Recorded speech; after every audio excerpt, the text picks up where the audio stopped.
The Venus de Milo was discovered by a local farmer, Oliver Wautier, and two Wautier sailors.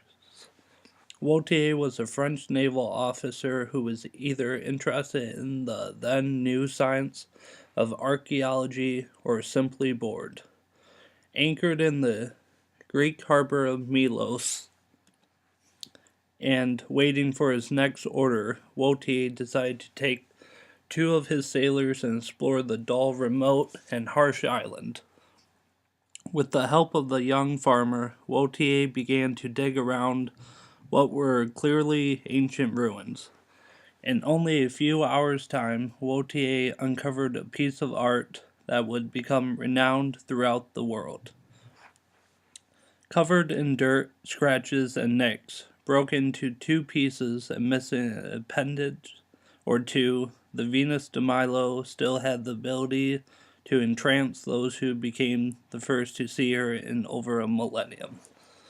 His discovery of the Venus de Milo would propel the French back into the cultural race.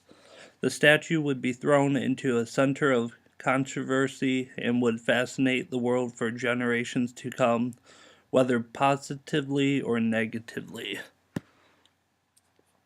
The Venus de Milo, or Aphrodite of Milos, is the most famous sculpture to come out of the ancient Greece period and one of the most famous pieces in the world.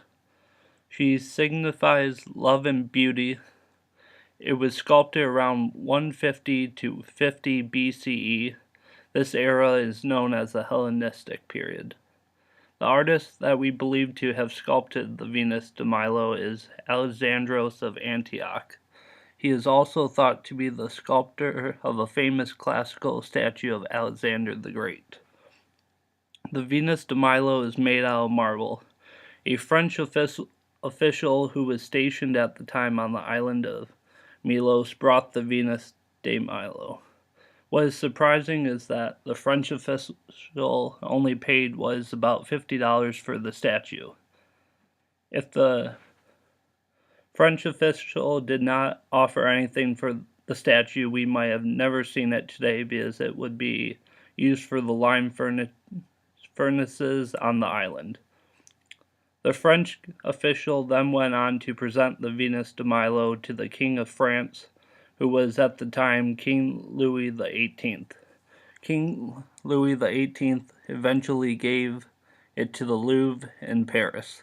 This was a smart move on the king's part because it now made France even with the English in terms of art. 4 years earlier, the English had snatched the sculptures of the Parthenon. France, now possessing the Mona Lisa and the Venus de Milo, easily become the forerunner in the world of art. The most interesting question that comes to mind for many is what happened to the arms.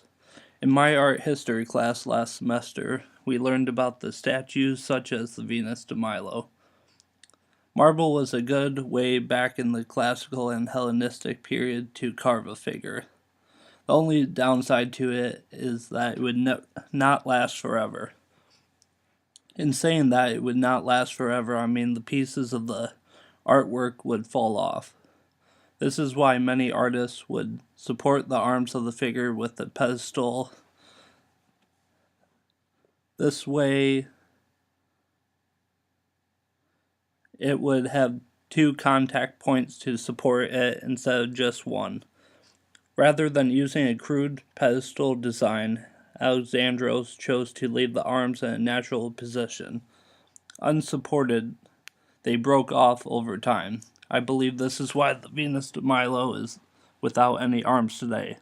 This is certainly a big part of the charm of the piece. Much of the intrigue of the Venus develops from her missing arms. For years, scholars have speculated on the placement of her absent arms, each creating his own version, his own interpretation. What did her arms hold, and where does her gaze fall? We can now figure out what was in her arms by the fragments left behind when the statue was found. She was holding an apple which signaled her victory in the Judgment of Paris. The apple also represents her island home of Milos, which is Greek for apple. The Venus de Milo was discovered on the island of Milos in 1820.